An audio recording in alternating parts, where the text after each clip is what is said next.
How's it going? Welcome to the Southern Wesleyan University Coaches Show. Today we have the head men's soccer coach, Garrett Berline. How you doing, Garrett? Good. Glad to have you here. Thanks. Coach, we're nearing the end of spring. Let's do a little fall recap. You had a lot of players get recognized. You had 4 NCCAA all-region players. What kind of impact do those guys make on your team and in the locker room? It's a huge impact. Those guys have been around for a number of years. Their leadership is tremendous. Their impact on and off the field is really hard to measure. They'll certainly be missed. Not only were they recognized, but your team came third in Conference Carolina play, and then you ended up winning the South Region for NCCAA.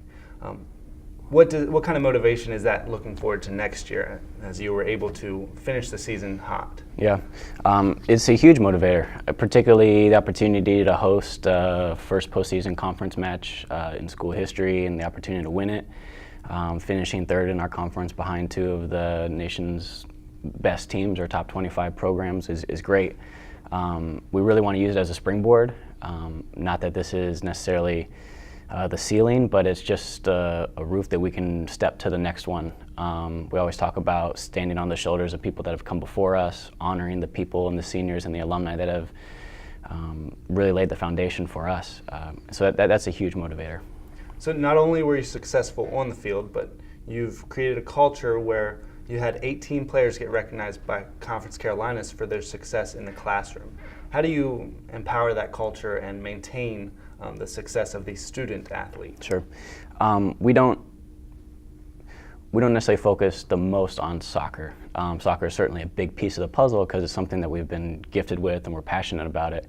But for us, it's just a piece of the puzzle. So the guys know, and we talk about it often, that they need to be at their best in every facet of their life. That includes academics. So accountability for that is weekly. Our study tables, team study tables, the guys engage with each other, they keep each other motivated, they keep each other accountable, and we have a really good academic resources for the student athletes here at SWU, which helps tremendously. So most student athletes, they end up not going pro, but you guys did have one sign a pro contract. Fernando signed.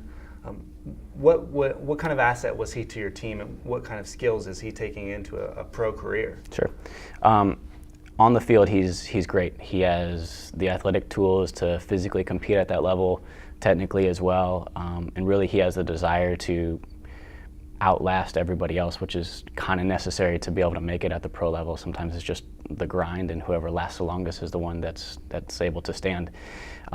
So he's great with that. Off the field, tremendous culture guy, great leader.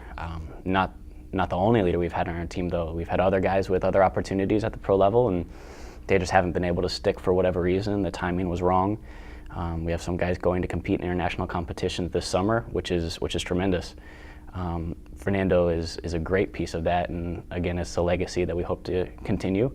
Not everyone is going to have the opportunity to play at that level, but if they improve themselves and it's a goal that they have and the timing is right from the club's level, then we'll knock on those doors to see if it can come to fruition.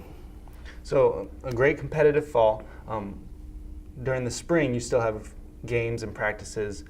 How do you work to develop players throughout the spring? What does that mindset look like heading into those workouts? Yeah, we're really honest about the spring. It can be a time that is completely useful or an absolute waste. We talk about not wasting any second that we have together as a family and as a team and as a program, because we have the responsibility, like we talked about earlier, to build on the legacy that people have laid for us. January and February is our winter conditioning period, early morning lifts, afternoon conditioning sessions, really focused on technical development at that time. Once April hits and our spring hours open back up again, we get into bigger numbers, back into competitions.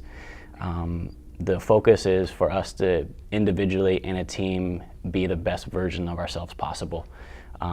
Knowing that when the summer comes, the guys go away, some go back home, some stay to play, some go back home to play in different opportunities that they have. But May, June, July can be difficult to stay motivated, but with the structures that we have and the foundation that they've built throughout January, February, March, and April, they do a really good job of building themselves up into August again. So you mentioned the summer. How do you as a coach maintain contact and maintain that motivation throughout the summer while they're not here? We have weekly contact with them, sometimes daily. Nothing as far as you have to do such and such a workout. We do provide them a packet of information that will take them exactly where they need to be to start the preseason. But they're all divided into, we would call them summer pods. So everyone is a part of a summer pod. The returners lead them. There's built-in accountability there.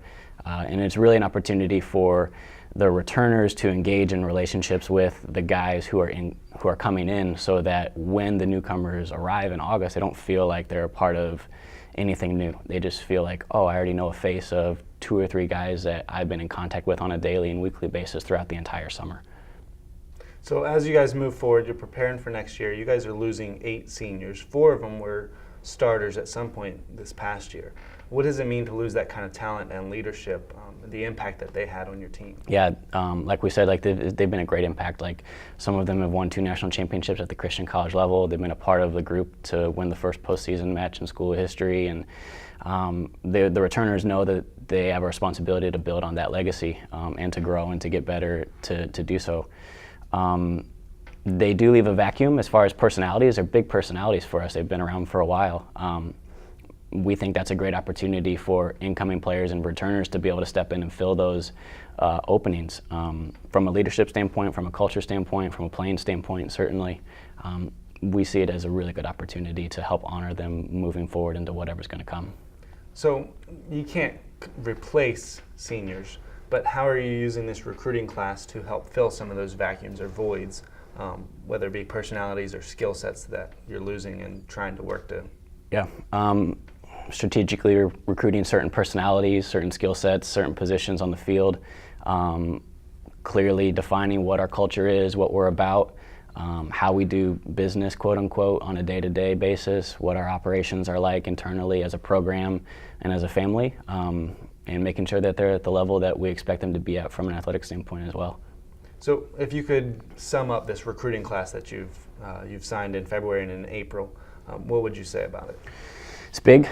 It's a big class. And there's a good mix of transfers, young players, older players, incoming freshmen. And it's a really good opportunity for all of them to kind of see what this next phase of the entire program is going to look like. They know what our standard is, they know what's expected, they know what it's expected of us to accomplish as a family competitively within the fall. But they also know that they have a responsibility to be great ambassadors for our family and our program on campus in SWU in South Carolina, in our conference, and in our region, no matter where they are from. If they're going back to wherever country is home, they have a responsibility to represent us in the best possible manner. Going into the second year of Conference Carolina postseason play, what are some goals for next year? Our goals are really simple.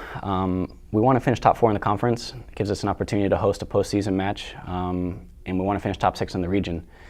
If we finish in the top 6 in the region, that gives us the best opportunity for an at-large bid to the D2 national tournament. So it's pretty simple. Now within that, there's a lot of micro goals and smaller ones, but those are really the big ones for us.